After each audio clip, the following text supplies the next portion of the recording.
Bonjour à tous et bienvenue dans La séance est ouverte. Dans ce numéro, nous allons revenir sur les travaux de la commission d'enquête sur la neutralité, le fonctionnement et le financement de l'audiovisuel public avec l'audition des responsables de l'émission de France 2, Complément d'enquête. Sont auditionnés devant les députés Tristan Walex, le présentateur et rédacteur en chef, ainsi que Séverine Lebrun et Emmanuel Gagné, rédacteur en chef de l'émission. Regardez. Je vous remercie pour votre invitation. Je suis très impressionné de me retrouver face à la représentation nationale.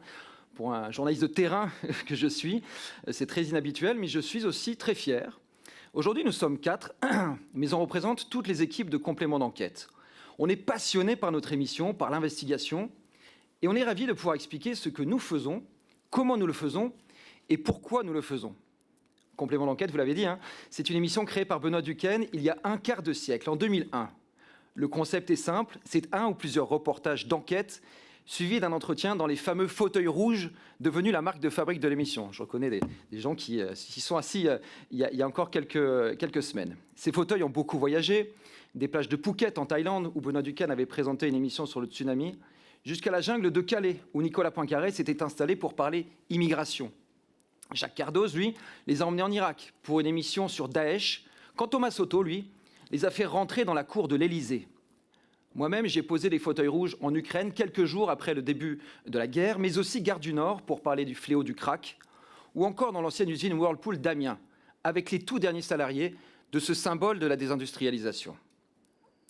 Au total, plus de 1500 personnes se sont assises dans ces fauteuils rouges, avec toujours le même objectif pour nous, donner la parole à toutes et à tous, quel que soit son parcours, sa sensibilité et son point de vue. On y a vu, je l'ai dit, des ouvriers, mais aussi des PDG, des ministres, des femmes et des hommes politiques de tous bords, des artistes, tout comme des représentants de la société civile, des acteurs et des témoins clés de 25 ans d'actualité. 25 ans d'enquête. L'affaire Messier, l'affaire Rodia, l'affaire Clearstream, l'affaire Bettencourt, l'affaire DSK, l'affaire Cahuzac, l'affaire Big Malion, l'affaire Benalla, ou plus récemment l'affaire des assistants du Parlement européen ou celle du financement libyen. Toutes ont fait l'objet d'un complément d'enquête. Vous qui cherchez à juste titre des singularités du service public, en voilà une, vous ne retrouverez cette liste sur aucune autre chaîne que celle de notre groupe. Car l'investigation est un objectif inscrit dans la charte de France Télévisions, dont vous reconnaissez vous aussi l'utilité, mesdames et messieurs les députés. Dans un récent rapport parlementaire, vous avez écrit « Les émissions d'investigation constituent des outils essentiels pour fournir le recul indispensable à la réflexion ». Et je suis d'accord avec vous. Ainsi qu'avec l'Arcom, qui, dans son dernier bilan de France Télévisions, souligne, je cite, « Les magazines d'information, et plus spécifiquement ceux dédiés à l'investigation, sont des éléments distinctifs des offres de services publics. » Faire de l'investigation, c'est révéler des faits d'intérêt général. Enquêter, sans pour autant se prendre pour des justiciers. Je vous parlais en introduction de Benoît Duquesne. Il est mort brutalement en 2014. Tous les reporters de la rédaction dont je faisais alors partie se sont retrouvés comme orphelins professionnellement. Et depuis, on essaye de continuer à faire vivre ce qu'il nous a transmis, son état d'esprit. D'abord, le sens du collectif. Aucune décision ne se prend seule, parce que l'investigation est avant tout un travail d'équipe. Et surtout, Benoît nous répétait sans cesse la même phrase, « Il faut penser contre soi-même ». Pour nous, c'est une boussole, c'est presque devenu la devise de l'émission. Être journaliste d'investigation, en réalité, c'est passer son temps à douter. Douter de certaines vérités établies, certes, mais aussi questionner la fiabilité de nos infos, les risques que prennent nos sources ou les conséquences potentielles de nos révélations. C'est un travail long, exigeant, souvent ingrat. Cela signifie contacter parfois des centaines de témoins et d'informateurs pour un seul sujet. Accepter de renoncer quand les éléments ne sont pas suffisamment solides et toujours se remettre en question. Et même le moment un peu particulier que l'on vit avec cette commission, je vous l'avoue, est l'occasion pour nous de nous interroger plus encore pour essayer de nous améliorer.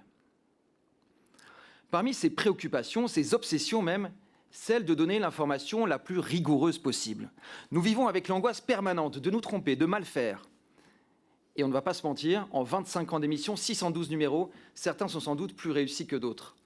Mais ces 10 dernières années, jamais la justice ne nous a condamnés sur le fond, jamais l'Arcom ne nous a sanctionnés. Être journaliste, qui plus est dans le service public, implique de lourdes responsabilités. Parmi elles, il y a aussi celle du pluralisme. Complément d'enquête est évidemment une émission non partisane. J'ai coutume de dire que nous ne sommes pas des journalistes militants, mais en revanche, je revendique le fait que nous sommes des militants du journalisme et d'un journalisme totalement indépendant. Les polémiques souvent contradictoires provoquées par nos enquêtes en sont la meilleure preuve. Au gré de nos sujets, on se retrouve souvent adorés par ceux qui nous détestaient la veille et inversement. Récemment encore, vous l'avez dit, Monsieur le Président, notre tout dernier complément d'enquête sur l'Algérie a été simultanément accusé d'être anti-algérien, de faire le jeu de l'extrême droite, quand d'autres affirmaient au contraire que nous aurions agi pour le compte de l'Algérie en censurant un diplomate. Tout était faux. Complément d'enquête travaille en toute indépendance, sans recevoir de consignes de quiconque. Souvent, l'investigation bouscule, dérange, et parfois les faits d'intérêt général que nous révélons viennent nourrir le débat public. Et vous êtes les premiers à vous en emparer, vous, les représentants de la nation. Nos enquêtes sont reprises par tous les bancs de cet hémicycle, sans exception.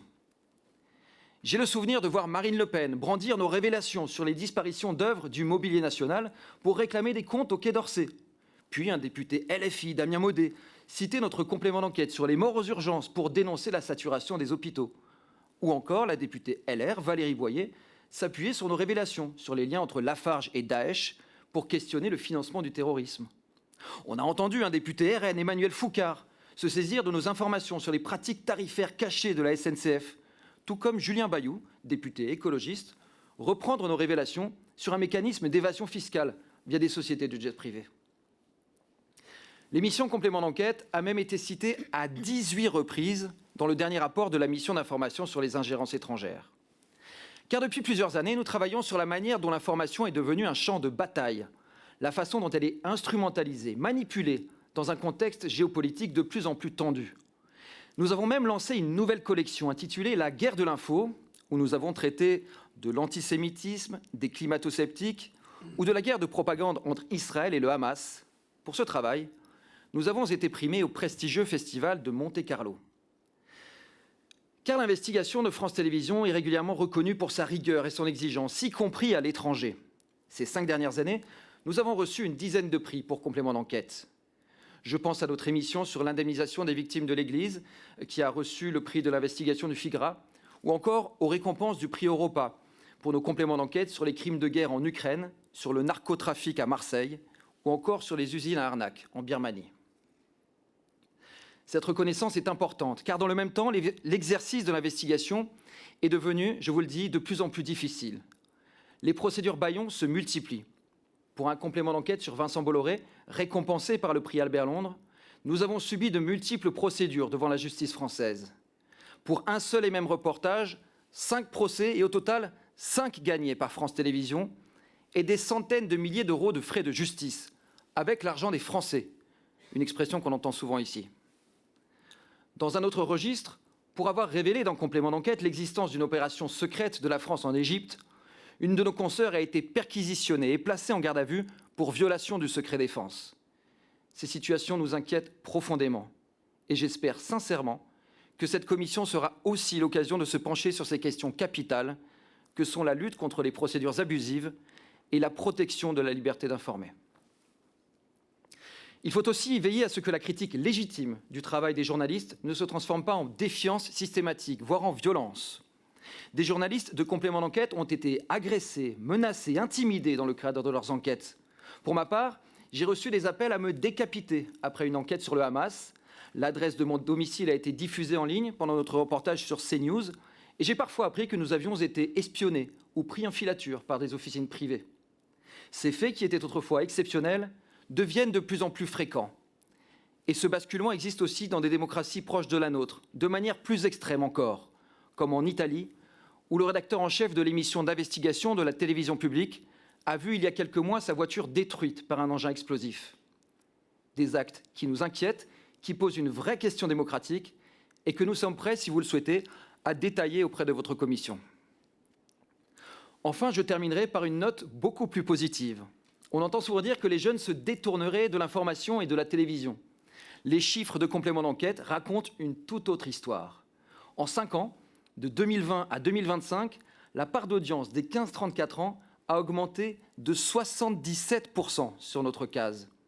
Chaque semaine, ils sont 100 000 jeunes à regarder complément d'enquête à 23 h et le plus souvent en replay. Une offre en ligne qui attire régulièrement plusieurs centaines de milliers de téléspectateurs et parfois plus d'1 million. Cela nous dit une chose, les jeunes ne rejettent pas l'information.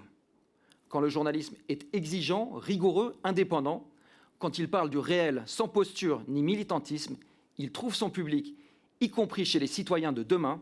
C'est pour eux et avec eux que Complément d'enquête continue à faire de l'investigation. Je vous remercie. Merci pour votre propos introductif. Je vais revenir vers vous sur ce qui s'est passé dans cette commission d'enquête il y a donc une semaine, le 5 février, et qui est important d'y revenir de manière très solennelle, car les accusations qui ont été portées contre vous sont loin d'être anodines, et que s'il y a dans le journalisme un principe important qui est celui du contradictoire, c'est également le principe de ces commissions d'enquête. Au terme de l'ordonnance de 1958, les personnes auditionnées prêtent serment et les faux témoignages, dans le cadre de cette commission d'enquête, peuvent donner lieu, de la part du président de cette commission d'enquête, à la saisine de l'autorité judiciaire. Sur la base de cette saisine du président d'une commission d'enquête, l'autorité judiciaire peut engager des poursuites pénales qui peuvent, le cas échéant, donner lieu à des condamnations pénales. Le 5 février dernier, dans cette commission d'enquête, Madame Rachida Dati, ministre de la Culture, vous a accusé sous serment d'avoir tenté de monnayer les services d'une tierce personne dont elle n'a pas souhaité révéler l'identité pour tirer des renseignements la concernant auprès d'un membre de sa famille en vue de la réalisation du numéro de complément d'enquête qui lui était consacré. Je vous l'ai dit, nous travaillons, et je l'avais rappelé également à la ministre, dans un cadre extrêmement solennel et extrêmement formel, encadré par l'ordonnance du 17 novembre 1958. Il est donc très important de citer expressément et précisément les propos de Madame la ministre devant notre commission, à la suite d'une question de notre collègue Aurélien Saint-Toul, repris ensuite par notre collègue Aïda Hadizadeh, et que j'ai ensuite fait repréciser. Volontairement, je les reprends telles quelles, sans aucune modification rédactionnelle. Et si certains veulent les vérifier, ces propos figurent sur le portail vidéo de l'Assemblée nationale à partir de 1h34 et 20 secondes. Madame la ministre a dit les choses suivantes. Des journalistes se sont adressés à un membre de ma famille qui était en grave difficulté, et c'était une réalité parce qu'il y a eu des échanges. Ce membre de ma famille a refusé évidemment de les produire, mais je le confirme. Quelques minutes après, elle ajoutait qu'une des limites à la liberté d'expression, c'est quand on essaye à tout prix sur des personnes vulnérables, fragiles, qu'on essaye d'obtenir des choses. Je trouve que ce n'est plus du journalisme. Permettez que je puisse évidemment pouvoir le dire. Maintenant, je ne veux pas attraire d'autres personnes à cela. C'est un constat que j'ai fait, c'est une réalité que je réaffirme. Peu après, Madame la ministre a affirmé de nouveau en parlant des journalistes de complément d'enquête. Ils ont proposé avec un tiers, un journaliste indépendant évidemment, ils ont proposé en passant par un tiers, dont évidemment j'ai les coordonnées, mais je ne veux pas attraire parce que je vais vous le dire, la personne de mon environnement m'a demandé de ne plus l'évoquer parce qu'il veut être tranquille. Madame la ministre, à la suite d'une relance que j'ai faite sur ce sujet, a estimé que ce sujet n'avait rien à voir avec la commission d'enquête.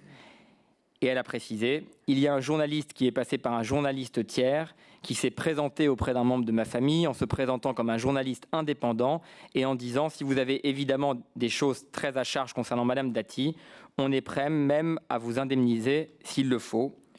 Je le maintiens.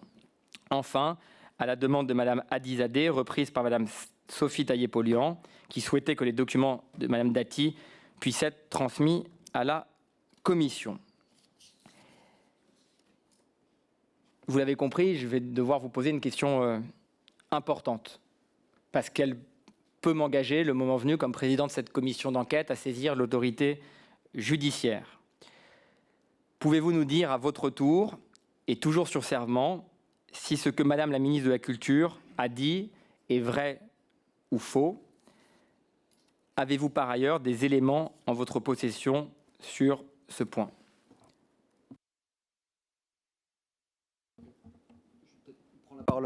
Je prends la parole en premier, puis je passerai à mes collègues. Mais non, je rappelle que je suis sous serment et que nous n'avons évidemment pas donné d'argent ou proposé d'argent à quiconque dans l'entourage de Madame Dati, fût-ce par un tiers.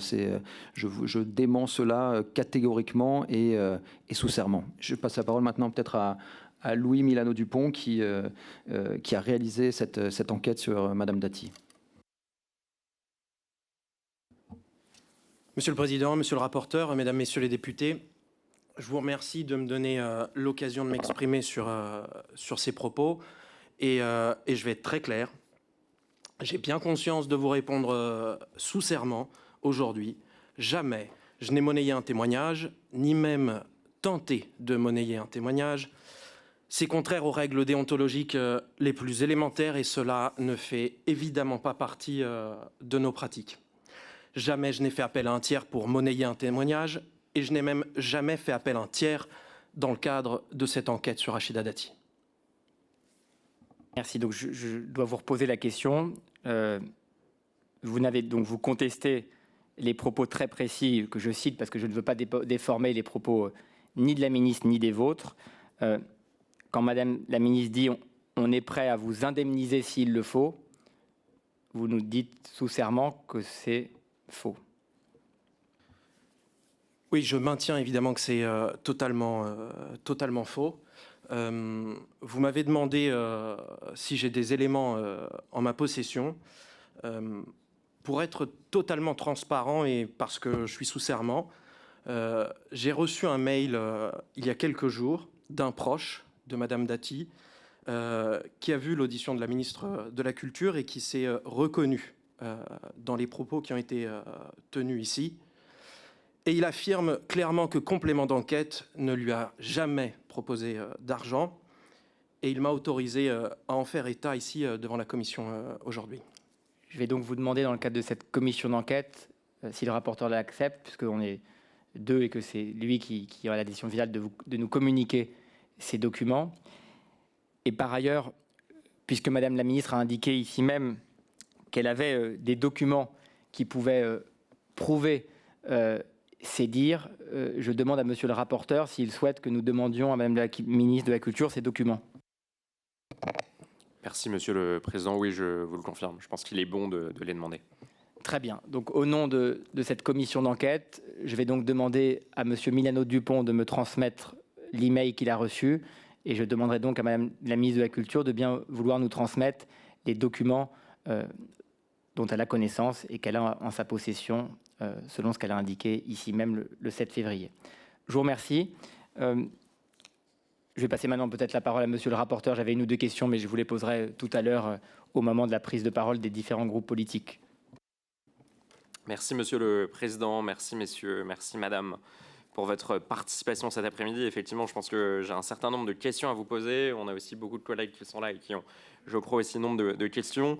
Je vais vous demander, et depuis le début, vous avez été particulièrement synthétique, donc merci beaucoup. Ça tranche avec nombre d'auditions qu'on a eues jusque-là. J'aimerais commencer cette audition d'abord par vous dire que je pense qu'on est tous, moi aussi, très attachés à l'investigation, notamment sur le service public.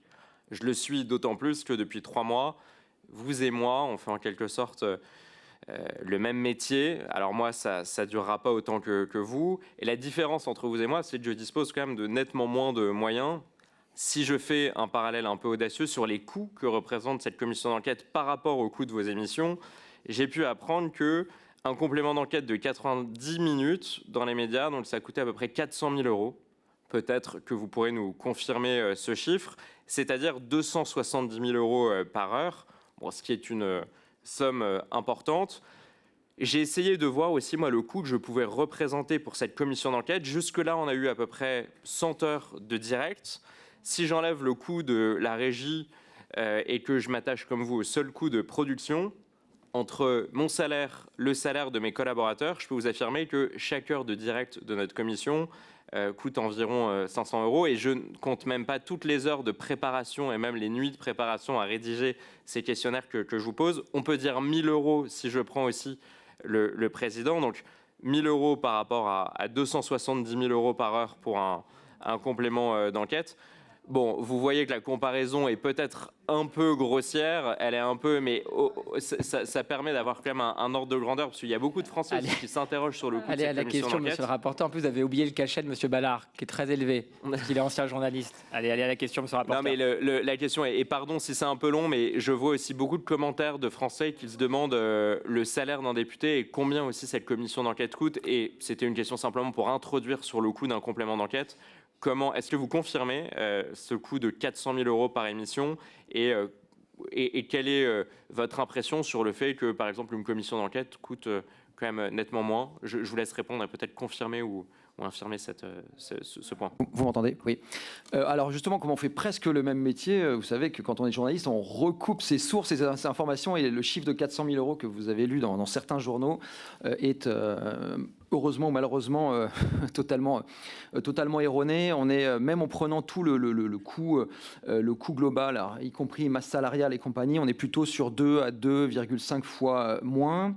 Et encore, ça c'est pour les émissions les plus chères. Il y a un tarif public, en fait, c'est tout à fait transparent, c'est ce qui s'appelle le tarif SATEV, c'est négocié entre France Télévisions et les agences de production, et on est, alors en fonction du financement, je pourrais vous donner le chiffre exact si jamais c'est aidé ou non par le CNC, on est entre 1 700 € ou 1 800 € la minute. Donc quand on fait des 52 minutes, non des 90 minutes, des 52 minutes, on est à peu près à un peu moins de 100 000 € le reportage, ce qui est donc beaucoup moins que les chiffres sur lesquels vous vous êtes appuyés, mais qui sont quand même élevés. C'est vrai que la télévision coûte cher. Je pense que M. Ballard, que j'ai côtoyé quand j'étais à TF1, et il était à l'époque journaliste à LCI, la télévision, ça coûte cher. Moi qui ai travaillé, par exemple, pour donner un ordre d'idée, je crois que vous avez fait la campagne de M. Sarkozy en 2012. Moi, j'ai beaucoup travaillé sur l'affaire Big Malion. En moyenne, un meeting, donc avec les caméras, etc., la captation vidéo, ça coûtait très cher, c'est environ 350 000 € le meeting, et même pour le meeting de Villepinte d'avril 2012, à lui seul, un meeting de 3 heures avait coûté 5 millions d'euros. Donc oui, c'est vrai que la télévision, ça coûte cher, et croyez-moi on fait très attention à réduire au maximum les coûts à France Télévisions et à Complément d'enquête aussi. Merci, je propose qu'on continue, mais je ne suis pas sûr qu'on puisse exactement comparer ni le métier de journaliste, ni celui de député, ni le coût de l'Assemblée nationale, ni votre émission, mais ça n'empêche pas de vous demander effectivement en transparence les coûts de votre émission, parce que ça c'est l'objet de notre commission d'enquête, et on a besoin aussi de comprendre avec monsieur le rapporteur et les députés présents aussi les questions de budget. Et c'est tout à fait normal. Ouais, voilà. Si je vous pose cette question précise sur le média training et les moyens mis à disposition par France Télévisions pour coacher les personnes qui vont passer devant nous, c'est parce que vous avez réalisé le 18 janvier 2024 un complément d'enquête entier à Jordan Bardella, dans lequel vous avez dénoncé, c'était visiblement pour vous une affaire, le recours par Jordan Bardella à des séances de média training réglées avec ses indemnités. Bon, vous avez visiblement voulu en faire une affaire. Pourquoi est-ce que vous ne faites pas une affaire de cette mise à disposition sur argent public de séances de coaching et de média training pour les salariés de France Télévisions qui, en plus, passent devant notre commission d'enquête? Pourquoi il y aurait là un deux poids, deux mesures? Alors, je pense que le choix des mots est important. On n'a pas dénoncé le recours à une société de média training de Jordan Bardella. On imagine qu'il est loin d'être le seul à avoir des coachs et du média training. On avait tourné une séquence parce que c'était Pierre-Stéphane Faure, notre journaliste, qui avait réussi à convaincre de faire une interview à Pascal Humeau, qui était l'ancien coach de Jordan Bardella et qui était assez intéressant parce qu'il racontait comment, au départ, il l'avait pris très très jeune et comment ils en avaient fait une machine de guerre médiatique. Il n'y avait pas de jugement de valeur, et on le reverra sans doute plus tard pendant cette audition. Parfois, on est suspecté parce que l'on parle de quelque chose de vouloir absolument dénoncer.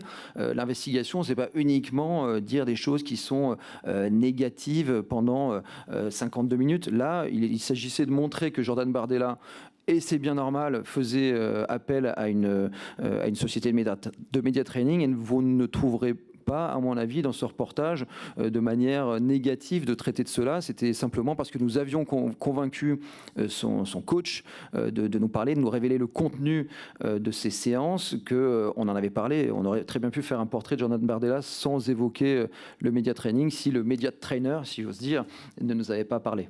Merci, je propose qu'on avance. C'est très bien que Jordan Bardella se prépare sérieusement. C'est très bien aussi que vous soyez préparé sérieusement à cette commission d'enquête. Et vous allez pouvoir maintenant répondre sérieusement à toutes nos questions, monsieur le rapporteur. Merci, Monsieur le Président. Autre sujet, c'était le 21 septembre 2023, votre prédécesseur, Jacques Cardoz, qui a présenté le complément d'enquête de 2018 à 2021, a déclaré, je le cite, « Il y a certaines choses que je n'ai pas réussi à faire, et en particulier cette enquête sur Jean-Luc Mélenchon. Il y a des amitiés au sein du complément d'enquête. Il y a des gens qui sont ouvertement d'extrême gauche et à qui cela pose un problème. » Fin de la citation. Lorsque vous avez succédé à Jacques Cardoz, quelques temps après, est-ce que vous avez constaté que certains de vos collaborateurs, comme il le dit, assumaient ouvertement leur proximité idéologique avec l'extrême gauche et empêchaient d'une certaine façon un reportage sur Jean-Luc Mélenchon? Quels ont été, est-ce que vous démentez formellement les propos tenus par votre prédécesseur, Monsieur Cardoz? Alors, je ne sais pas pourquoi Jacques Cardoz a dit ça. En tout cas, ce que je peux vous dire, c'est ce que j'ai vécu moi, et je n'ai absolument pas constaté la même chose. D'ailleurs, ça tombait mal, et vous l'avez dit, il a dit ça le 21 septembre 2023, Jacques Cardoz, et début octobre, nous avons justement diffusé un long reportage, enquête, consacré à Madame Sophia Chikirou, qui était directrice de communication de Jean-Luc Mélenchon, et je crois que dans ce reportage, même notre journaliste était traité d'égout par Jean-Luc Mélenchon, ce qui peut montrer l'absence totale de proximité entre les équipes de complément d'enquête et la France Insoumise. Donc voilà, ce reportage a été diffusé 10 jours après les propos de Jacques Cardoz, et évidemment, vous savez qu'une investigation, ça dure de longs mois, donc il était, je pense que depuis le début de l'année au moins, notre reporter travaillait sur ce reportage-là. Donc non, il n'y a aucune indulgence de la part de la rédaction de complément d'enquête à l'égard de la France Insoumise. Et par ailleurs, je vous parlais de ce portrait de Sophia Chikirou, nous avons également l'année dernière, je dirais au mois d'avril-mai, diffusé un autre reportage consacré à Jean-Luc Mélenchon, dont le titre était La lutte finale, point d'interrogation. Donc non, la France Insoumise, comme toutes les autres formations politiques, fait l'objet de nos investigations. Merci, monsieur le rapporteur. Oui, dernier point sur cette question. Effectivement, il y a un complément d'enquête qui est paru sur Jean-Luc Mélenchon le 23 avril 2025. C'était près de 4 ans après le départ de Jacques Cardoz. Donc il a fallu 4 ans après son départ. Je note que Jordan Bardella, lui, a eu son complément d'enquête dédié le 18 janvier 2024. On était 5 mois à peine avant les élections européennes. Vos magazines sont très suivis, donc je pense que vous reconnaîtrez l'impact politique qu'il peut avoir encore plus dans un contexte électoral. Pourquoi alors avoir attendu autant de temps pour traiter la personne de Jean-Luc Mélenchon, alors qu'il était en politique 25 ans avant la création de l'émission de complément d'enquête, qu'il s'est présenté à 3 élections présidentielles? Pourquoi avoir attendu autant de temps et pas avoir attendu autant de temps pour Jordan Bardella? Non, alors, je pense qu'il y a une manière un peu, pas tout à fait, comment dire, poliment. Si on reprend les choses de manière très factuelle, le reportage, par exemple, sur Madame Chikirou a été diffusé avant celui de Jordan Bardella. Donc, si vous étiez un rapporteur insoumis, peut-être vous me diriez, pourquoi vous avez fait Jordan Bardella après Madame Chikirou? Encore une fois, ce portrait de Sophia Chikirou s'intéressait à l'enquête sur les comptes de campagne de Jean-Luc Mélenchon, un dossier très sensible au sein de la France Insoumise. Donc vraiment, je vous dis ça parce que c'est la vérité, à savoir que le calendrier n'est absolument pas décidé pour essayer de favoriser les uns les autres. On fait les reportages les uns après les autres, et il y a eu des reportages sur la France Insoumise avant qu'il y ait un reportage sur Monsieur Bardella. Je crois que c'est un reportage que vous avez diffusé sur Mme Chikirou en 2023. Allô, oui, pardon. Enfin, allô, non. Octobre 2023, effectivement, mais encore une fois, on ne fait pas que le RN et LFI. Je ne veux pas laisser croire ça à l'Assemblée. On a regardé, moi j'ai pris les rênes de complément d'enquête il y a 5 saisons, c'est ma 5e saison. En 5 saisons, on a fait 10 portraits politiques et en fait, on est sur une égalité parfaite. Si je vous fais dans l'ordre ce qui pourrait être à l'hémicycle, on a fait effectivement Jean-Luc Mélenchon, Sophia Chikirou, Sandrine Rousseau, Anne Hidalgo, Édouard Philippe, Alexis Collère, Éric Dupond-Moretti, donc Alexis Collère, ancien secrétaire général de l'Élysée, Éric Dupond-Moretti, Madame Rachida Dati et Éric Zemmour, Jordan Bardella. Donc on a vraiment autant de personnes à gauche qu'à droite, qu'au centre. Si je résume, en gros 2 par bloc, quoi. À peu près. Merci, Monsieur le Président. Bon, visiblement, je crois qu'on n'a pas les mêmes chiffres. J'ai regardé avec mes équipes les numéros consacrés à des personnalités politiques depuis 2020. On en a noté 8 numéros pour des personnalités de droite, Éric Zemmour, Rachida Dati, Jordan Bardella, etc. On en a parlé, sans compter d'ailleurs les 10 numéros consacrés à des personnalités de droite étrangères, Donald Trump, Benjamin Netanyahou, Elon Musk, ou à des organisations considérées comme de droite, CNews, Le Puy du Fou, le Rassemblement National. Dans le même temps, vous n'avez consacré que 4 magazines à des personnalités du centre, et encore, il y en a certaines qui sont plutôt de centre droit, comme Édouard Philippe, et également 4 émissions à des personnalités de gauche. Vous voyez 10 d'un côté pour la droite, 8 pour la droite, sans compter les 10 pour la droite au niveau international, 4 pour le centre, 4 pour la gauche. Comment est-ce que vous expliquez ce déséquilibre et sans susciter une éventuelle polémique, est-ce que vous pouvez nous dire comment vous actez, vous décidez de la façon la plus pluraliste possible les sujets de vos enquêtes quand il s'agit d'enquêtes sur des personnalités politiques? Pardon. Votre question est très intéressante parce que vous pourriez venir en conférence de rédaction avec nous, c'est un souci constant. C'est-à-dire qu'on se dit non seulement on doit faire preuve d'une parité parfaite, mais même en apparence, il ne faut surtout pas donner l'impression que, c'est-à-dire que non seulement on respecte la parité, la pluralité, mais surtout on fait très attention à l'image que l'on peut renvoyer. Et si je peux me permettre, je pense que vos chiffres ne sont pas tout à fait exacts. La liste de nos documentaires sont en ligne et je peux vous dire que sur les 5 saisons, depuis que je suis arrivé, on est à 10 portraits politiques et ces chiffres sont incontestables et on pourra vous transmettre également à la commission si vous le souhaitez, mais je suis certain de mes chiffres parce que justement on s'est préparé ces derniers jours. Ensuite, vous élargissez au Puy du Fou qui serait du coup un sujet contre la droite, etc.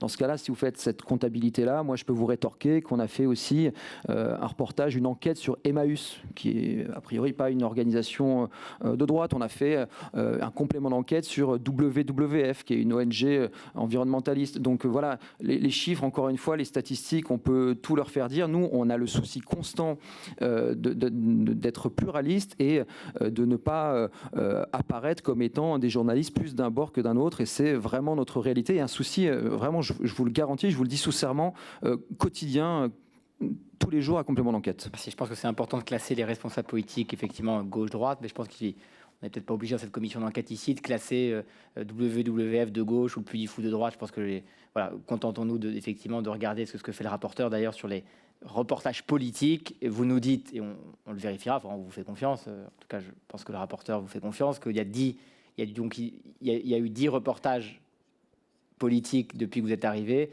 et c'est ce que vous nous avez décrit, donc 2 par bloc, quoi. Voilà, et parfois, on a des reportages qui, en affichage, ne sont pas politiques. Par exemple, on avait fait un portrait de Madame Hidalgo, candidate socialiste à la présidentielle en septembre 2021, il me semble.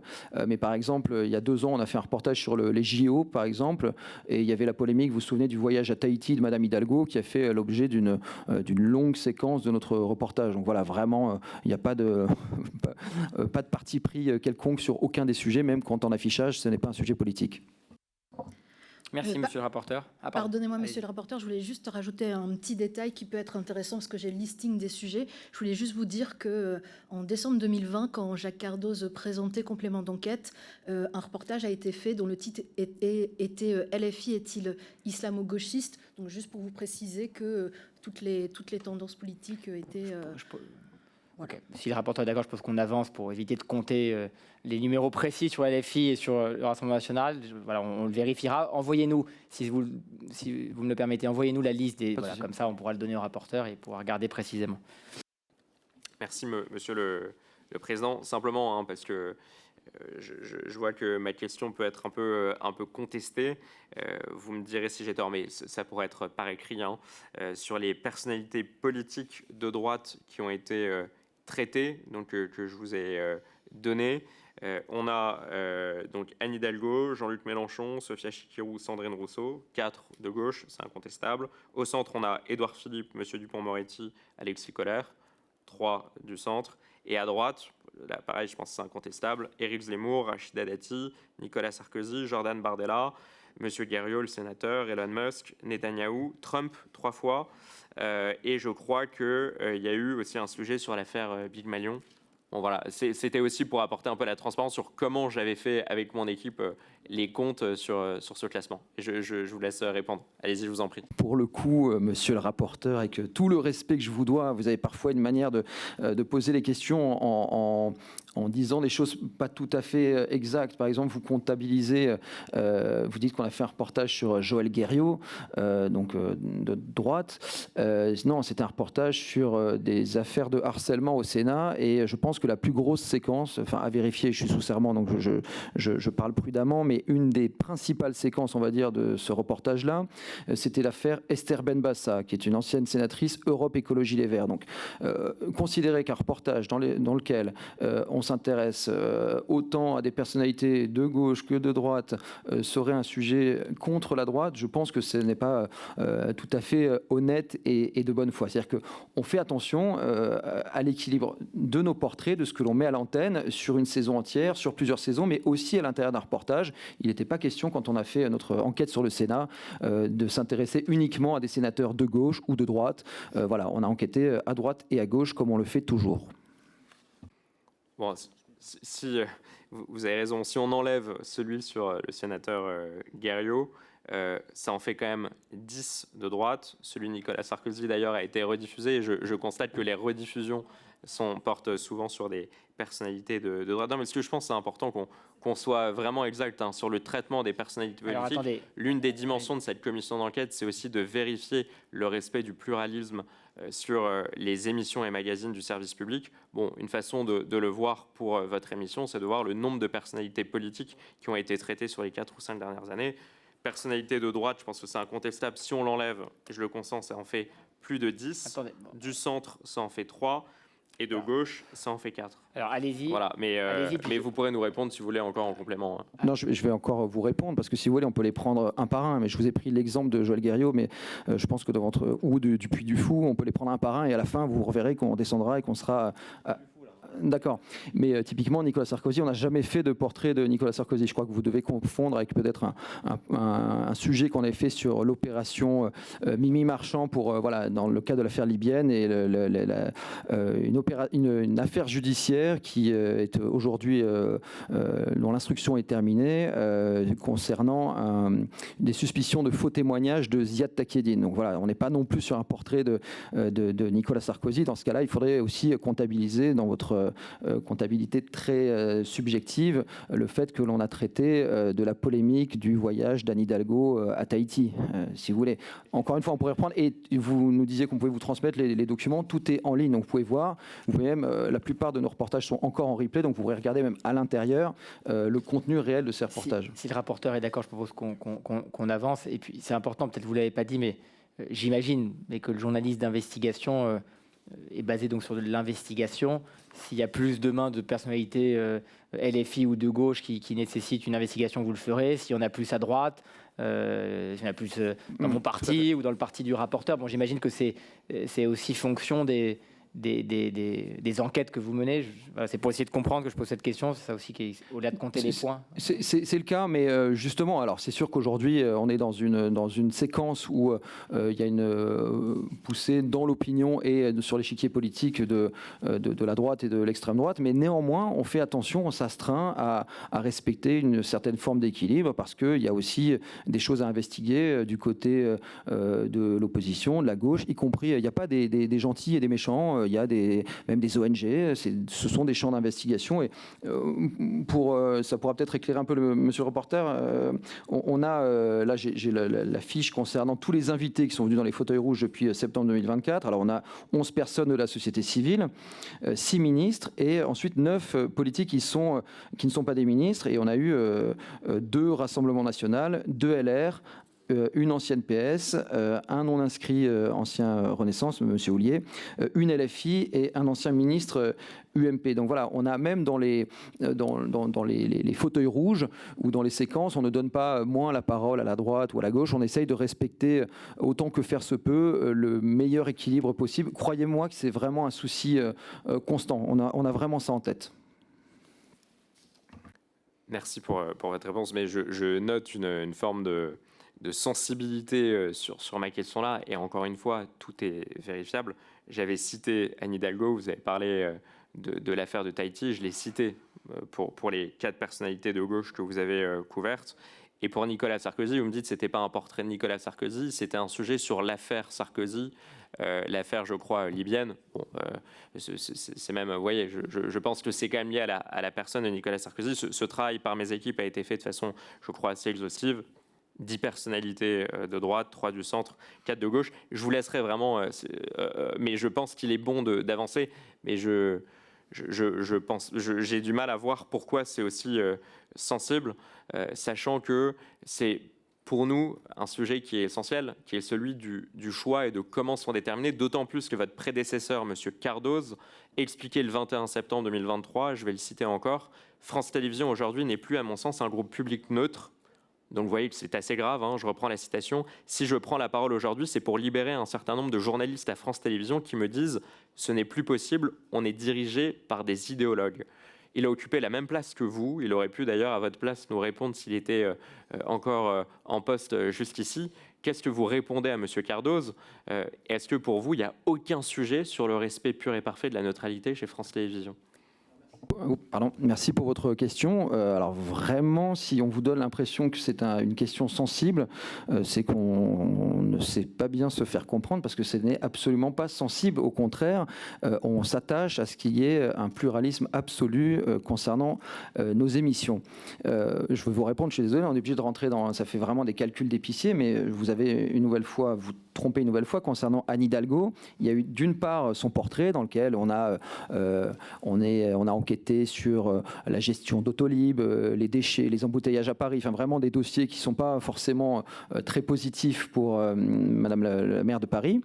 Et on a ensuite, 2 ans plus tard, on est revenu dans une autre émission sur les JO, longuement sur la polémique du voyage à Tahiti. Donc voilà, encore une fois, je pense que vous avez une manière pas forcément très objective de comptabiliser. Nous, on essaye de l'être au maximum et je pense que ce serait bien que vous fassiez preuve de la même honnêteté. Encore une fois, je ne vous dis pas ça parce que je n'y crois pas, j'y crois dur comme fer. Vous pouvez demander à mes équipes qui sont à côté. C'est un souci constant et encore une fois, nos chiffres et toutes nos émissions sont en ligne. Vous pourrez le vérifier si vraiment vous pensez que, comme semble l'avoir cru à un certain moment Jacques Cardoz, que des formations politiques seraient protégées, ce n'est pas la réalité. Donc oui, ce qu'a dit Jacques Cardoz, j'ignore pourquoi il a dit ça, mais ce n'est absolument pas ce que moi j'ai constaté en tant que rédacteur en chef de Complément d'enquête, et plus largement depuis que je suis à France 2, c'est-à-dire depuis 12 ans.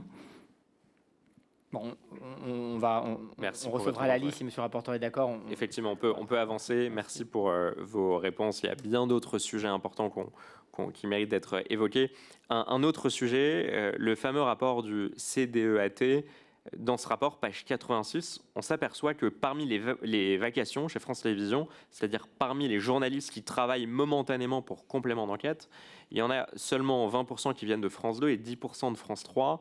Ça démontre, c'est ce qu'on peut lire dans le rapport, la grande difficulté des journalistes d'intégrer votre émission. Comment est-ce que vous l'expliquez et qu'est-ce que vous attendez exactement d'un journaliste qui rejoint votre rédaction ? Merci, monsieur le rapporteur, pour cette question. À complément d'enquête, dans notre rédaction, effectivement, on est très ouvert à la venue de journalistes de la rédaction du journal télévisé. Il y a des détachements de temps en temps assez réguliers et qui viennent indifféremment des différentes rédactions. Il n'y a pas du tout de choix en fonction de France 2 ou France 3.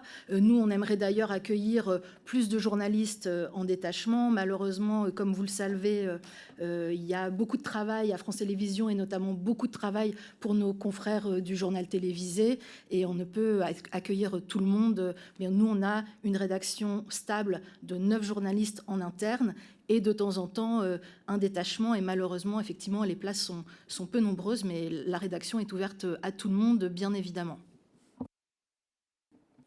Je vous remercie pour votre réponse. Monsieur Ouellet, j'ai retrouvé, alors c'est pas un travail d'archéologue, hein, c'était il n'y a pas si longtemps, c'était le 8 décembre 2022, vous avez déclaré aux médias Pur Média, je vous cite, « Nous ne faisons que des sujets à emmerde ». Alors ça m'a interpellé, ça m'a amusé aussi, est-ce que vous pourriez nous définir ce que c'est qu'un sujet à emmerde et au-delà de ça, au-delà de ce trait d'esprit, comment est-ce que vous procédez au choix des sujets? Est-ce que vous pouvez nous raconter un peu de l'intérieur, à quoi ressemble une conférence de rédaction et comment à la fin vous arbitrez? Tout à fait, non. Alors effectivement, c'était une formule pour dire que quand on fait des reportages, c'est ce que je disais en propos liminaire, parfois on bouscule, on dérange, on s'intéresse en fait à tous les pouvoirs, que ce soit justement des pouvoirs médiatiques, des pouvoirs économiques, des pouvoirs politiques. Et justement, comme on n'a pas d'amis, on n'a pas d'ennemis non plus, mais voilà, les amis d'un jour sont les ennemis du lendemain. Voilà, nous on travaille en toute indépendance et effectivement. Les reportages que l'on fait peuvent susciter soit des poursuites judiciaires, des petits coups de pression ou autres. Et voilà, quand je disais cette formule, voulait dire qu'on avait des sujets qui, en général, secouaient et que c'était le prix à payer. Quelque part, quand on fait de l'investigation, on sait qu'il faut être un petit peu maso, si j'ose dire. Comment on choisit nos reportages? C'est assez simple, en fait. On a tous les lundis matins une conférence de rédaction où l'équipe de reporters raconte ce qui est dans l'actualité, nous rencontre des discussions du week-end et on essaye de dégager une sorte d'unanimité ou une prise de décision pour partir sur tel ou tel reportage. On tient compte, pour revenir à vos préoccupations de tout à l'heure, de ce souci d'être équilibré dans le traitement de l'actualité, de ne pas investiguer toujours les mêmes champs, d'être pas que sur de la politique. Si vous regardez nos reportages, pareil, tout est en ligne. On s'intéresse aussi aux préoccupations des Français, c'est-à-dire qu'on va faire des reportages et des enquêtes sur le crack, sur le prix des billets de la SNCF, sur le prix de l'électricité, sur les OQTF, sur voilà, toutes les discussions qui font l'actualité. Ce qui est particulièrement difficile, c'est qu'on fait de l'investigation, mais on est aussi une émission hebdomadaire, donc il faut qu'on arrive à trouver le bon équilibre entre lancer des sujets qui seront dans l'air du temps quand le sujet sortira. Donc, ce qui nous amène parfois à accélérer certaines sorties et publications. Très récemment, on a fait par exemple une longue investigation sur le poulet de supermarché. Le poulet qu'on achète, essayer de savoir quelles étaient les conditions sanitaires d'un point de vue nutritif, parce que je pense que c'est quelque chose qui peut intéresser les gens, de savoir ce que les Français mangent. Et on a accéléré sa diffusion parce que ça nous permettait de coller à la crise agricole qu'il y a eu en début d'année. Et effectivement, dans ce reportage, on parlait aussi de la condition des agriculteurs, et donc ça nous permet parfois d'être à la fois sur de l'investigation, sur du temps long, tout en ayant les capacités d'accélérer quand l'actualité le nécessite. Par exemple, quand il y a eu la guerre en Ukraine, on a fait en 10 jours un portrait de Volodymyr Zelensky. Je ne sais pas d'ailleurs comment il était comptabilisé tout à l'heure, de droite ou de gauche, dans votre comptabilité sur les portraits internationaux. Mais voilà, tous nos journalistes ont posé leur stylo, comme on dit, et on s'est tous mis, comme une équipe, à fond pour faire un portrait de Volodymyr Zelensky qui est une vraie plus-value. Quand il y a eu les attaques terroristes du Hamas du 7 octobre, c'est pareil, on a fait une longue investigation sur le Hamas qui a été fait en un temps record. record. 2 semaines plus tard, on était en Israël avec les fauteuils rouges là-bas sur place, avec vraiment une enquête formidable sur le Hamas. Donc voilà, on est à la fois sur le temps long, parfois des sujets qui mettent quasiment 1 an à aboutir, et parfois on est capable aussi de sortir en travaillant nuit et jour pendant 10 jours des investigations qui sont vraiment très fouillées. Je vous remercie pour votre réponse. Je me permets de rebondir. Vous avez évoqué dans votre réponse que vous étiez aussi parfois soumis à certains coups de pression, ce qui peut être normal pour des magazines d'investigation. Est-ce que vous pouvez nous dire quelles sont les éventuelles pressions que vous avez déjà un jour subies, qu'elles soient externes ou internes ? Elles sont multiples et je ne voudrais pas dire banales, mais en fait, quand vous pourrez poser la question à Louis Milano-Dupont qui est là, avant son portrait de Rachida Dati, il a fait par exemple un portrait de Yevgeny Prigojine, patron de Wagner, pareil. Je ne sais pas comment on le comptabilise, ce portrait, politiquement, mais on a fait un portrait de Prigojine qu'a réalisé Louis, et Louis a reçu des mémos vocaux de Prigojine en personne, le menaçant de mort, très clairement. Donc ça peut être ce genre de choses, ça peut être des prises à partie sur les réseaux sociaux, ça peut être des courriers juridiques qui sont envoyés. Voilà, les pressions, elles sont multiples. Encore une fois, je ne vais pas vous dire que c'est normal et que ça fait partie du jeu, mais quand on fait de l'investigation, on sait qu'on bouscule certains intérêts et que les personnes, tout le monde n'est pas forcément content de votre enquête, et ça peut être ce genre de pression qui peut s'exercer. Merci beaucoup. Merci, Monsieur le Président. Dernier rebond sur votre réponse. Vous expliquez que vous avez réalisé un numéro sur l'Ukraine. Élise Lucet également nous disait, je crois qu'on l'a interrogée hier ou avant-hier, qu'elle avait également réalisé un numéro sur l'Ukraine. Et quand je l'ai interrogée sur l'affaire Epstein, alors que en France, on a appris les liens entre Jack Lang et Jeffrey Epstein dès octobre 2020, et que je n'ai vu aucune émission d'Élise Lucet depuis octobre 2020 traiter de Jack Lang et de ses liens avec Jeffrey Epstein. Elle l'a justifié en me disant « J'ai essayé de me positionner récemment pour traiter le sujet, mais il y a une concurrence interne. Monsieur Walex s'est aussi positionné, il en a eu la primeur. Pourquoi, dans le cas de l'Ukraine, vous êtes tous les deux à traiter du même sujet, et dans le cas des liens de Jack Lang et Jeffrey Epstein, en fait, il doit y avoir qu'un seul magazine qui doit sortir, et c'est le vôtre. Comment est-ce que vous expliquez ce deux poids, deux mesures ? Alors, si on se remet à l'époque de la guerre en Ukraine, les premières semaines, je ne sais pas si vous vous souvenez, mais c'était vraiment un coup de tonnerre géopolitique. Et effectivement, il était normal qu'Envoyé spécial fasse des reportages sur l'Ukraine, et il y avait tout à fait la place aussi pour réaliser une investigation, un portrait de Volodymyr Zelensky. On avait même fait ce soir-là une spéciale Ukraine, ce qu'on appelle une verticale, c'est-à-dire qu'on a un Envoyé spécial qui passe à 21h, et ensuite, complément d'enquête à 23h, on a fait ce qu'on appelle une spéciale Ukraine. Et ce qui, vu l'intérêt géopolitique, paraissait tout à fait justifié. En revanche, non, c'est effectivement intéressant ce que vous dites sur... on a le souci de l'utilisation de l'argent public, et il y a très souvent des arbitrages entre ce qui va relever d'une enquête d'envoyé spécial et une enquête de complément d'enquête. J'ai regardé attentivement votre audition de Madame Lucet mardi, et vous lui avez dit regardez, vous n'avez pas fait de reportage sur Gérard Miller, Monsieur Epstein, Tariq Ramadan et Olivier Duhamel. Et effectivement, pas de chance, sur les 4, Gérard Miller, je crois qu'elle vous l'a dit mardi, Epstein Lang. Gérard Miller avait été traité par complément d'enquête, et les 3 autres, donc... Par envoyé spécial, pardonnez-moi. En revanche, complément d'enquête a fait une enquête sur l'affaire Epstein, a déjà investigué sur Jack Lang, et il y en a un deuxième qui est en cours, et notre journaliste Virginie Villard a réalisé encore hier un reportage de 18 minutes que je vous invite à regarder, très intéressant, au journal de 20h. Et on a également, à complément d'enquête, fait un portrait de Tariq Ramadan et de Monsieur Duhamel. Donc voilà, il y a des arbitrages. À France Télévisions, on est très soucieux de l'utilisation des deniers publics. On sait qu'il peut y avoir parfois des sujets qui peuvent être communs entre les 2 émissions, et il y a un arbitrage de la direction de l'information qui dit ça, ça relève plutôt d'envoyé spécial, plutôt de complément d'enquête, mais il n'y a évidemment aucun angle mort et évidemment que l'affaire Epstein est une affaire tentaculaire sur laquelle nous avons fait un formidable reportage l'année dernière. Il est toujours en ligne.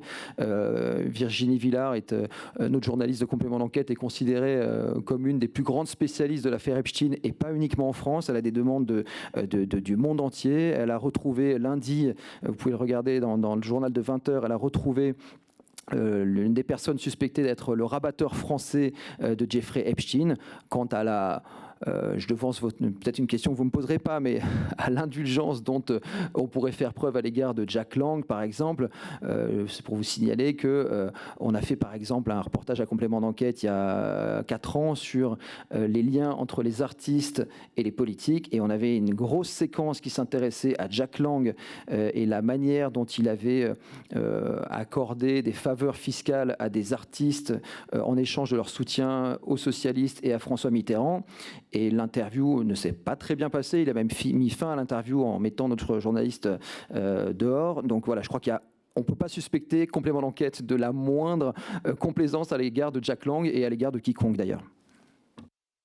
Merci pour votre réponse. Et effectivement, ma question était adressée à Madame Lucet et au magazine qu'elle produit, qu'elle propose, à savoir Envoyé spécial et Cache Investigation. C'était d'ailleurs la liste que je lui ai faite la concernait et ne vous concernait pas. J'ai simplement été surpris lorsqu'elle me disait qu'il y avait un arbitrage pour motif d'utilisation d'argent public sur les liens entre Jack Lang et l'affaire Epstein entre vous et Madame Lucet, sachant que vous venez de nous dire, c'était la raison de ma question, que pour l'Ukraine, par exemple, vous aviez réalisé une enquête quasiment, en tout cas, à la même période que Madame Lucet. Donc voilà, c'est cette contradiction que je voulais mettre peut-être en avant pour mieux comprendre les choix de rédaction entre vos deux émissions. Si vous me le permettez, je vous propose que je pose quelques questions sur vos méthodes et notamment la déontologie. J'ai déjà posé quelques questions à Madame Lucet sur le sujet. Je vais prendre un exemple, c'était le 7 septembre 2023. Vous avez diffusé une édition, donc un magazine de complément d'enquête intitulé « Histoire, argent, pouvoir, : les vrais secrets du Puy du Fou ».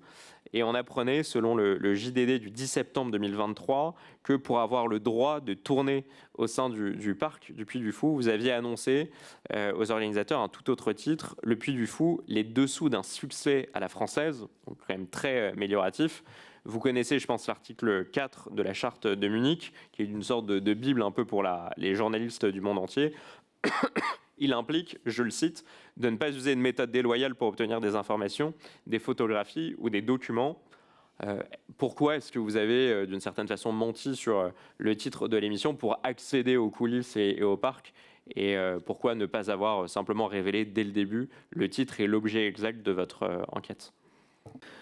Alors, les titres ne sont pas toujours fixés très en amont, donc j'ignore quel titre vous faites référence. Est-ce que c'était un titre de travail ? Je ne vois pas une énorme différence en plus entre les deux titres que vous annoncez. En tout cas, ce qui est certain, c'est qu'on a fait preuve d'une transparence et d'absolument aucune déloyauté, conformément à nos principes et à nos chartes. C'est-à-dire que les équipes du Puy du Fou savaient que c'était un magazine qui se tournait pour complément d'enquête et avec ce souci constant du contradictoire, c'est-à-dire que le reportage, notre reporter a pu pendant plusieurs fois et pendant plusieurs semaines tourner au sein du parc du Puy du Fou et moi-même, et j'ai eu l'honneur de pouvoir installer les fauteuils rouges à l'intérieur du parc du Puy du Fou et de faire une longue interview de Nicolas Devilliers, le président du Puy du Fou. Donc pour le coup, tout s'est absolument bien passé et conformément à nos règles déontologiques.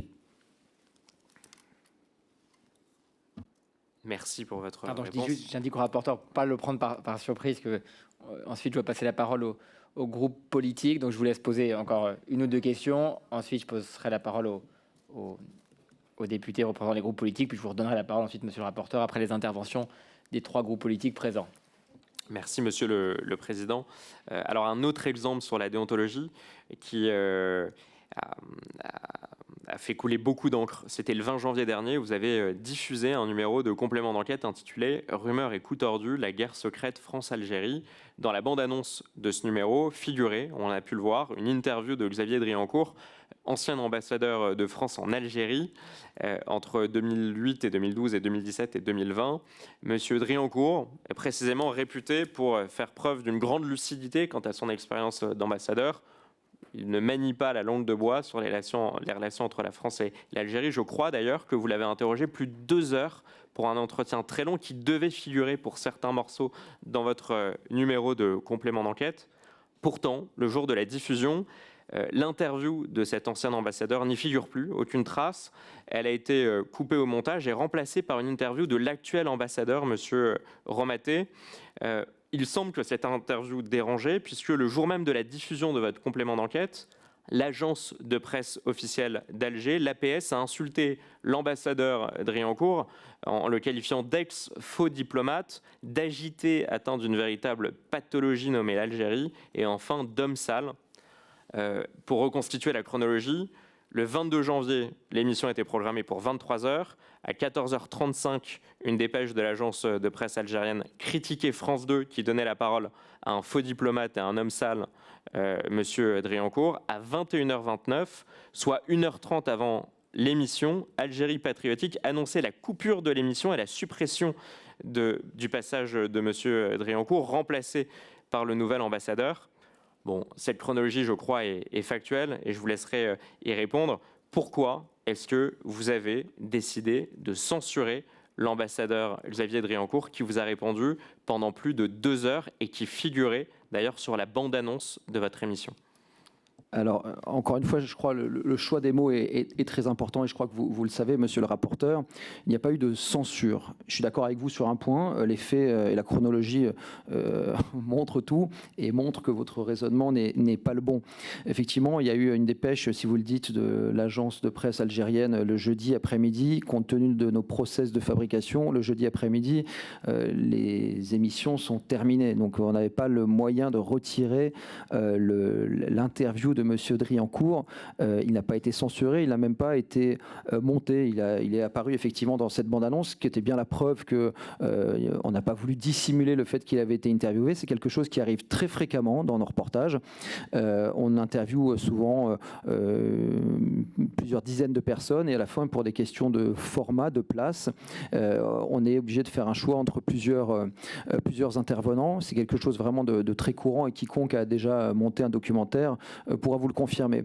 En réalité, la voix de M. Driancourt n'a pas été remplacée par l'ambassadeur Romaté, l'ambassadeur actuel, qui a été lui aussi tourné il y a plusieurs mois. Mais il y avait déjà dans ce reportage la voix, on va dire, la voix la plus dure, on va dire, à l'égard de l'Algérie, qui n'est pas forcément effectivement celle de la diplomatie française actuelle, représentée par Julien Aubert, qui est vice-président Les Républicains et qui portait, si je résume un peu, la voix Retailleau. Donc il n'y avait aucune volonté de censurer cette position française, qui est une position qui existe, et en vertu du pluralisme que défend Complément d'enquête, pour nous c'était important que cette voix apparaisse. Je note, je l'ai d'ailleurs dit en propos liminaire, qu'on a été accusé de tout et n'importe quoi sur cette émission. Donc à la fois certaines personnes en France nous ont accusé faussement d'avoir censuré M. Driancourt, alors simplement parce qu'on a prévenu M. Driancourt le jeudi que malheureusement ses propos n'avaient pas été retenus. Et au même moment, en Algérie, on était accusé par la presse algérienne, la presse pro-régime, d'avoir agi pour ordre de l'ambassadeur Driancourt, qu'on aurait même été financé par les uns les autres, enfin n'importe quoi. Dans les deux cas, ce n'est que des fake news. Monsieur Driancourt n'a ni commandité le reportage et un reportage anti-Algérie, et Monsieur Driancourt n'a ni été censuré pour qu'on fasse un sujet qui plaise à l'Algérie. Dans les deux cas, c'est faux. Et je trouve que cette espèce de symétrie dans les théories complotistes concernant Complément d'enquête est la meilleure preuve que Complément d'enquête travaille en toute indépendance et sur ordre de personne. Merci Monsieur Ballard pour 2 minutes. Un rebond très rapide et on y va. Allez-y, Monsieur le rapporteur, un rebond. Et rapidement. Merci Monsieur le Président. Oui, effectivement, juste un rebond. Je pense que vous voyez que les faits que j'ai apportés sont indiscutables. Et simplement, sur tous les éléments que je vous ai apportés sont factuels. Je voudrais simplement, ce qui est troublant, c'est que l'émission est programmée le 22 janvier pour 23 h.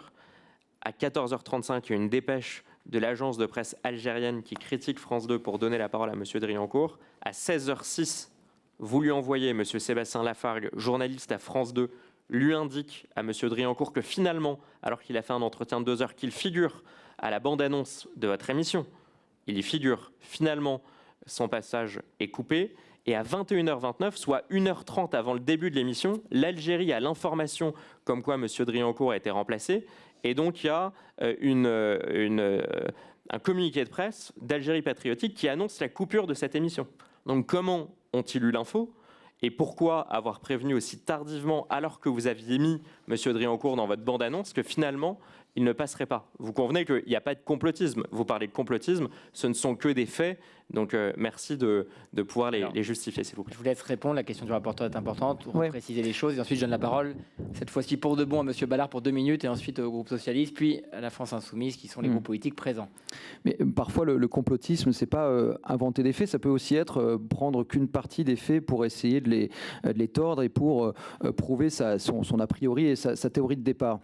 Non, si on reprend la chronologie, si effectivement, et encore une fois, c'est à vérifier parce que j'ai pas moi tous les éléments en main, mais si effectivement il y a une dépêche de l'agence de presse algérienne le jeudi 22 janvier après-midi, à cette heure-là, nos reportages sont bouclés, on n'y touche plus. Et donc manifestement, l'agence de presse algérienne avait peut-être eu vent de notre bande-annonce qui était en ligne en général à partir du mardi, donc mardi 20 janvier. Peut-être sur la base de cette courte intervention de M. Driancourt, elle a pu supposer que c'était un reportage commandité par Driancourt, ce qui était faux. Encore une fois, je vous redis la même chose. Ce n'était ni un reportage commandité par M. Driancourt, ni un reportage dans lequel nous avons censuré M. Driancourt. On a fait un reportage en toute indépendance qui donnait la parole à tout le monde, des personnalités pro-algériennes ainsi que des partisans de la ligne dure face à l'Algérie. Très bien. Et au-delà de ça, on ne peut pas accepter qu'un pays étranger s'en prenne à une émission de télévision française, quelle que soit d'ailleurs la discussion que nous avons eue et les questions importantes. Et je me permets de rajouter que je suis sous serment, j'ai conscience des conséquences potentielles de ce que je dis, et quand je vous dis que nous n'avons pas supprimé, pas censuré l'interview de M. Driancourt, je sais que ça m'engage, donc si je vous le dis, c'est que c'est vraiment vrai. Bon, alors merci, et je redis, moi, comme président, que quelle que soit la discussion qu'on a ici, il n'est pas acceptable qu'un pays étranger s'en prenne à une émission de télévision française et à un média français, à des journalistes français. Je le dis très clairement, ce qui me permet maintenant de céder la parole à M. Ballard pour 2 minutes. Merci, Président. Donc, comme le veut la tradition, si je puis dire, je dois signaler que j'ai été journaliste 40 ans, 6 ans passés dans le service public. Et pour être complètement transparent, au mois de novembre, j'ai été invité de complément d'enquête et je me suis assis dans le fauteuil rouge.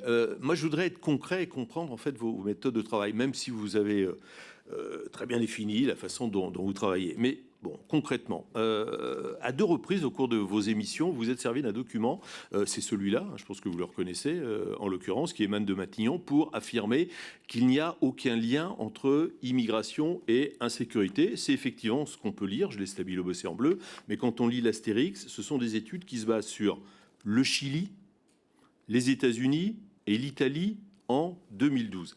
Comme vous le disiez tout à l'heure, un journaliste, effectivement, c'est ce qu'on apprend dans les écoles de journalisme, ça croise et ça recoupe ses sources. Alors, pour parler, puisque France 2, c'est une télé française a priori, pour parler de ce lien entre immigration et insécurité, pourquoi vous n'êtes pas basé sur, par exemple, ce document? Ça vient du ministère de la Justice. Et il suffit de tourner la page où on voit, par exemple, que 25% des détenus dans les prisons françaises sont étrangers, alors que les étrangers en France représentent 8% de la population. Ou cet autre document du ministère de l'Intérieur, République française, où on peut lire que, par exemple, je prends le chiffre à la limite le moins élevé, 36% des vols violents sans armes sont le fait d'étrangers. On pourrait même rajouter cette déclaration de Laurent Nunez, février 2025, 36% des mises en cause de l'agglomération parisienne sont étrangers. Donc, en fait, moi, je me pose une simple question. Pourquoi le service public, en fait, quand on lit ça, vous véhiculez, pardon, mais des fake news? Alors, vous le faites pourquoi? Par idéologie ou bien par manque de travail? Voilà, j'espère que vous allez me répondre, parce que vous avez été très complet dans vos précédentes réponses. Absolument, Monsieur Ballard. Merci pour cette question. Ça me permet de prendre le temps de répondre parce que c'est une question effectivement qui demande un peu de temps. En fait, vous faites, si je peux me permettre, une confusion entre deux termes qui sont très différents, entre la corrélation, qui est une association statistique, et la causalité. C'est l'effet d'un phénomène sur un autre. C'est très différent. Vous qui avez été journaliste, qui avez mis à l'antenne parfois des graphiques, vous connaissez, je pense, cette différence. Et c'est justement ça qu'essaye d'expliquer cette note du CEPI, mais pas seulement le CEPI. Les études, comme le dit le CEPI, unanimement qui se sont penchées sur ce lien supposé entre immigration et délinquance, sont arrivés à la même conclusion, c'est-à-dire qu'il fallait séparer ce qui relevait du lien de causalité et de la corrélation. Pour comprendre, c'est par exemple l'hôpital. En France, on a 60% des Français qui meurent à l'hôpital. Est-ce que ça veut dire que c'est parce que les Français sont à l'hôpital qu'ils meurent plus, que l'hôpital est dangereux ? Non, ce n'est pas le cas à l'évidence. Donc il y a vraiment une différence fondamentale entre lien de causalité et lien de corrélation. La surreprésentation statistique des étrangers dans de nombreux crimes et délits, personne ne la conteste, pas même le CEPI, qui d'ailleurs, après la polémique qui a été relayée par beaucoup de monde, après notre reportage, la polémique a été tellement importante que le CEPI s'est fendu d'une mise à jour sur son site en expliquant, même si l'on observe une corrélation positive entre immigration et délinquance, les études ne mettent pas en évidence d'effet causal de l'immigration sur le niveau moyen de la délinquance. Donc c'est ça, différence entre corrélation. Vous avez tout à fait raison, Monsieur Ballard, il y a une corrélation statistique, mais il n'y a pas de lien de causalité. C'est pas moi ou complément d'enquête ou nous par militantisme ou autre qui pense ça, c'est ce que disent tous les sociologues, économistes, criminologues qui ont travaillé sur cette question, et pas uniquement le CEPI. Je rajoute que le CEPI, c'est le Centre d'études prospectives et d'information internationale qui a été créé en 1978, qui dépend du Premier ministre, qui est le principal centre français de recherche et d'expertise en économie internationale. Dans cette note, il y a une compilation, non pas comme vous le dites et comme cela a été relayé par certains journaux, uniquement d'études chiliennes, étrangères ou autres. En réalité, il y a 20 études. Mais regardez, si vous l'avez, il y a toutes les notes de bas de page. Je peux vous les citer ?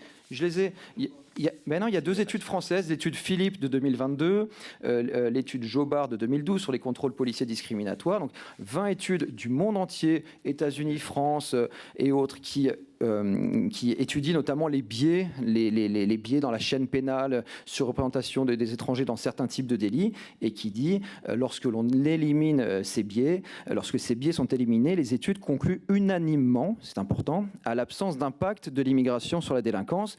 Et je pourrais ajouter que ça a été confirmé par d'autres travaux récents. Il y a notamment très récemment le Journal of Economic Perspective, qui est le journal de référence de l'American Economic Association, qui a étudié 15 ans de données sur les flux migratoires et les taux de criminalité de 23 pays européens dans la France. Les auteurs sont 3 économistes français et italiens qui ont même publié une tribune dans Le Monde, j'ai quasiment terminé, le 24 mars 2025, intitulée, le titre, : il n'y a pas de lien de cause à effet entre l'immigration et la hausse de la criminalité.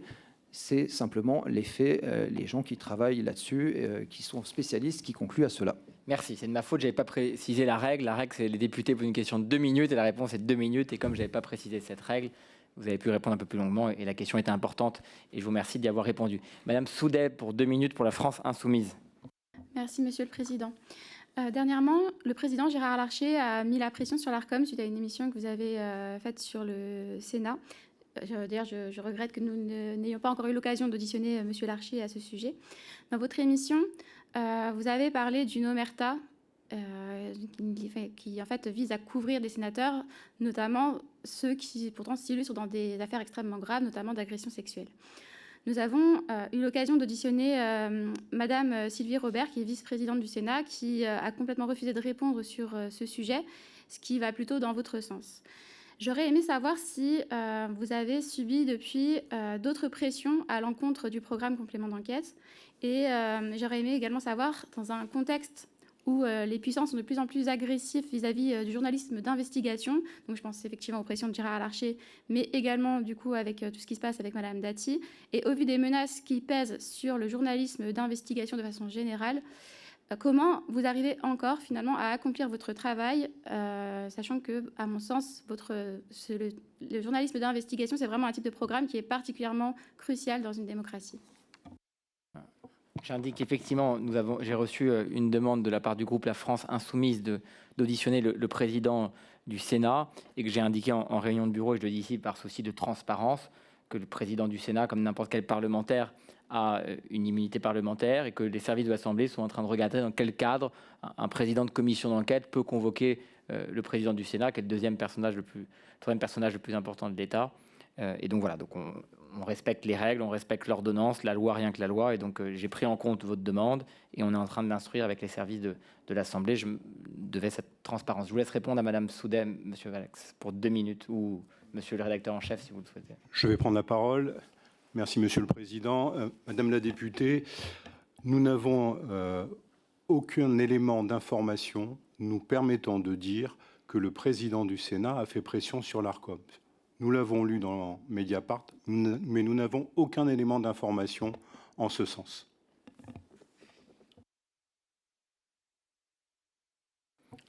Mme Soudet a employé des mots forts, quand même, de pression, je crois. Je vous cite, Mme Soudet, de pression du président du Sénat. Ce n'est pas des mises en cause anodines. Est-ce que, voilà, peut-être préciser, parce que... Alors moi, j'étais effectivement sur la question de l'ARCOM. Nous ne savons pas si M. Larcher, le président du Sénat, a pu appeler en haut lieu Madame la Présidente, ou on n'a pas d'informations en ce sens. Nous travaillons en toute liberté et nos interlocuteurs au quotidien, c'est la directrice des magazines, Elsa Margou, et le directeur de l'information, c'était Alexandre Cara. Aujourd'hui, c'est M. Corbet.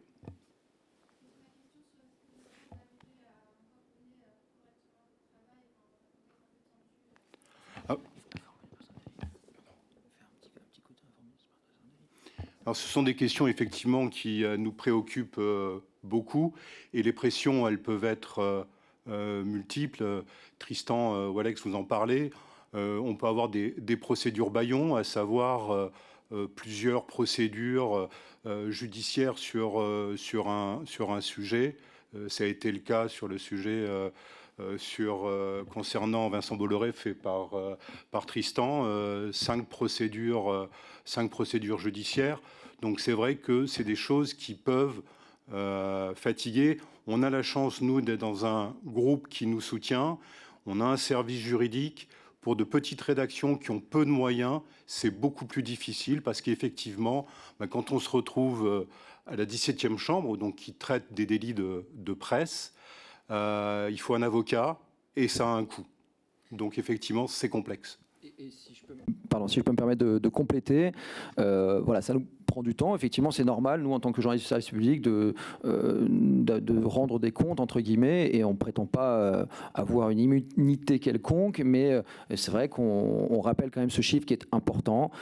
Ces 10 dernières années, jamais complément d'enquête n'a été condamné sur le fond, et jamais l'ARCOM ne nous a sanctionnés non plus, puisqu'il y a effectivement eu cette mise en garde concernant le reportage sur le Sénat, mais qui n'est pas une sanction. Donc voilà, on est très vigilant à ce que ça continue. Merci beaucoup. Pardon, Madame Adizadeh, pour 2 minutes. Merci, Monsieur le Président. Avant de passer à la question, je voudrais revenir sur le début de cette audition. Je remercie le Président qui, par ces questions précises, a permis de mettre en lumière votre point de vue et un nouvel élément que vous allez porter à notre connaissance sur la question de ce témoin qui aurait prétendu auprès de Madame la Ministre à être payé. C'est ce qu'elle nous a affirmé sous serment. Vous avez affirmé le contraire. Il y a donc 2 versions contradictoires. Et je le dis ici à Monsieur le Président, au nom du groupe socialiste, je vous ai fait parvenir un courrier là à l'instant pour que vous puissiez agir de manière très concrète et saisir le procureur au titre de l'article 40. Je pense qu'il n'y a pas beaucoup de thermomètres. Madame Adizadeh, je vais juste être précis, j'ai bien pris note de votre courrier, je le redis. J'ai donc demandé, parce que j'ai vu là que certains médias l'avaient tourné un peu différemment, notamment ceux qui ont un fil d'actualité en direct. J'ai demandé, c'est mon pouvoir, et pour le coup, pas celui du rapporteur, que vous communiquiez au bureau de cette commission, à Monsieur Milano Dupont, l'email, parce qu'on n'est pas dans un cadre, on n'est pas dans le cadre de documents que le rapporteur viendrait demander à France Télévisions. C'est différent. Donc je vous demande de communiquer cet email. Le rapporteur et moi-même, au nom de cette commission, allons demander de manière tout à fait officielle, là, dans le cadre des pouvoirs confié au rapporteur dans cette commission d'enquête et au bureau de la commission d'enquête et au président de la commission d'enquête, à Madame la ministre de la Culture, de produire les documents qu'elle a mentionnés dans son intervention. Et donc, à partir de là, c'est pour ça que je ne vais pas utiliser l'article 40 dès maintenant. Je demande d'abord communication de l'email à l'équipe de complément d'enquête. Je demande à Madame la ministre de la Culture de nous produire les documents. Et en fonction de ces éventuels documents, de votre éventuel email, en fonction des éléments qu'on nous communiquera ou qu'on ne nous communiquera pas, ça sera mon devoir et ma responsabilité de président, et moi seul comme président, de saisir l'autorité judiciaire, le cas échéant, pour qu'elle engage, le moment venu, et s'il y a lieu d'être, des poursuites pénales. Voilà. Allez-y pour votre question. Pardon, du coup, j'étais un peu long. Madame Dizadeh, je vous laisse 2 minutes pour votre question. Et vous le verrez, c'est le sens du courrier. On ne vous demande pas de saisir, on vous demande de poursuivre cette investigation avec monsieur le rapporteur. C'est des accusations très graves et très sérieuses qui ont été prononcées à l'encontre de journalistes. Et ça m'amène à ma question. Je pense qu'il n'y a pas 36 thermomètres pour mesurer la bonne santé d'une démocratie. Un des thermomètres, c'est le bien-être des journalistes, en particulier ceux qui mènent un travail d'investigation. Vous avez parlé de menaces, d'agression, d'intimidation, et vous avez employé un mot très fort, les procédures bâillons. Je voudrais connaître, en 2 minutes, c'est un peu court, mais quel est votre... Est-ce que notre démocratie va bien en ce moment? Est-ce que vous avez davantage de menaces, d'intimidation et d'agression aujourd'hui plus qu'hier? Est-ce que vous sentez qu'il y a une montée de ces agressions-là? Est-ce que vous vous sentez protégé par votre direction et aussi par le pouvoir politique? Et concernant les procédures bâillons, que pouvons-nous faire, nous, de votre point de vue, nous, législateurs, pour vous protéger, vous, journalistes d'investigation, mais aussi, vous l'avez mentionné, d'autres journalistes dans de plus petites rédactions, parce que il me semble qu'il y a les menaces, c'est une réalité, mais les procédures bâillons, c'est une censure des médias encore plus insidieuse que les menaces ou les intimidations, puisque ça revient à exercer une forme d'autocensure, et c'est aussi une menace très sérieuse pour notre démocratie. Merci. Alors, à la question, est-ce que notre direction nous protège? Je le dis sous serment et de manière très solennelle, oui. Et on sait que ça coûte, faut un certain courage, et ça coûte aussi de l'argent. Je le disais en propos liminaire, le portrait sur Vincent Bolloré, il a coûté plusieurs centaines de milliers d'euros de frais de justice, alors que nous avons gagné. C'est-à-dire que même les frais de justice qui ont dû nous être remboursés par M. Bolloré, au final, représentent vraiment pas grand-chose. C'est quelque chose moi, que j'ai appris. Je pensais un peu naïvement que quand on gagnait un procès, on nous remboursait les frais de justice. Bon, en réalité, on nous en rembourse une toute petite partie. Donc c'est vrai qu'aujourd'hui, ça tient beaucoup aux personnes qui sont à la tête de France Télévisions et qui ont ce courage de défendre le journalisme d'investigation, parce qu'on sait que oui, ça rapporte des soucis, des procès, et qu'on a heureusement un service juridique aujourd'hui qui est capable de nous défendre. Mais c'est vrai que dans des plus petites structures ou avec peut-être une direction différente, ce serait peut-être plus compliqué de se dire bon, écoutez, vous commencez à nous coûter un peu cher avec vos procès. Donc vraiment, on leur en est infiniment reconnaissant. Après, sur l'atmosphère, oui, on sent une espèce c'est à l'image de la société, une sorte de... Vraiment, je ne suis pas là pour faire des grands débats philosophiques et économiques, sociologiques, politiques, mais oui, on sent, nous, en tant que journalistes de terrain, une espèce de tension qui est parfois difficile.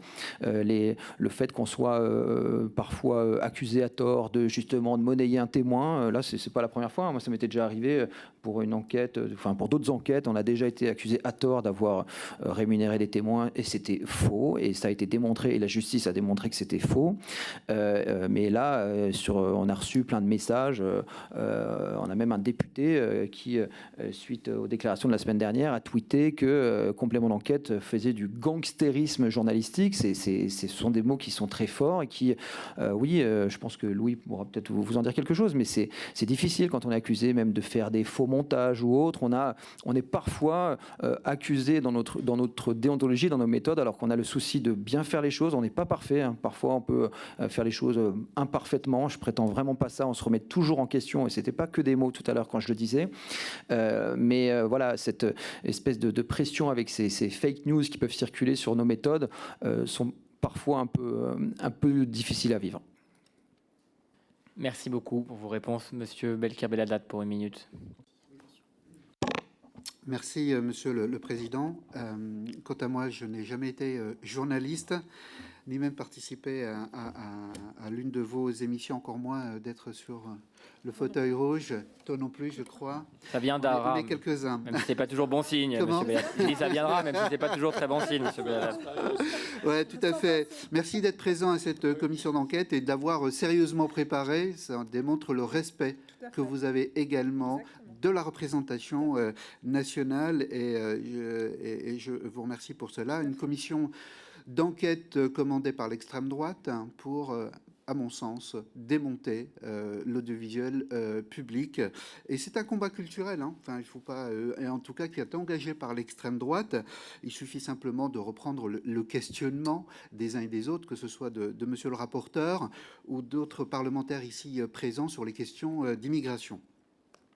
Votre indépendance dans votre travail journalistique à l'abri d'éventuelles pressions de toute dépendance financière est nécessaire pour que vos émissions ou reportages ne soient pas l'objet d'accusations d'orientation politique ou de parti pris, même si moi-même j'aurais pu vous faire grief de critiques sur l'émission concernant l'Algérie. J'étais anciennement président du groupe d'amitié, je trouvais, il n'y avait pas que moi qui l'a ressenti, une certaine forme d'acharnement sur l'Algérie. Je suis un fervent défenseur de l'amitié franco-algérienne et prendre pour exemple d'opposant Amir Dezed, c'est un peu tiré par les cheveux. Des opposants, il y en a, voilà. Et je ne suis pas sûr que c'était le meilleur des ambassadeurs et des opposants au régime algérien. Mais c'est vraiment un sentiment, vous l'avez dit vous-même, votre travail, il est forcément imparfait, il est humain, voilà, et je voulais vous en faire part. Je voulais vous poser une question concernant les moyens nécessaires dont vous disposez dans le cadre de votre travail d'investigation. Est-ce qu'il vous est arrivé de renoncer à certaines enquêtes, faute de moyens financiers, voire même, on l'a évoqué tout à l'heure, de pression bien en amont d'un certain sujet qui pourrait être délicat à traiter? Merci à vous. Merci. M. Belhaddad nous rejoint à cette commission, donc il ne sait pas que ces questions durent 1 minute. On ne lui entraînera pas rigueur. Et pour cette première fois, on lui permet d'avoir été un peu long et je vous laisse répondre rapidement. Merci. Je vais vous répondre et je vais vous répondre succinctement. Donc, pour vous dire que heureusement, on peut encore continuer à faire de l'investigation à France Télévisions.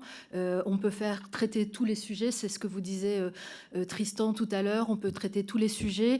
On a encore les moyens de le faire. On fait très attention, effectivement, parce que il y a des restrictions budgétaires et on fait attention à chaque euro dépensé. Mais on a la chance, et j'espère que vous le voyez quand vous regardez complément d'enquête tous les jeudis soirs, on a la chance de pouvoir traiter de tous les sujets, de les traiter bien, de façon fouillée et rigoureuse. Et encore une fois, effectivement, à France Télévisions, on peut garder encore cette indépendance et travailler sur nos enquêtes avec sérénité. C'est la fin de cet épisode. À très vite sur LCP.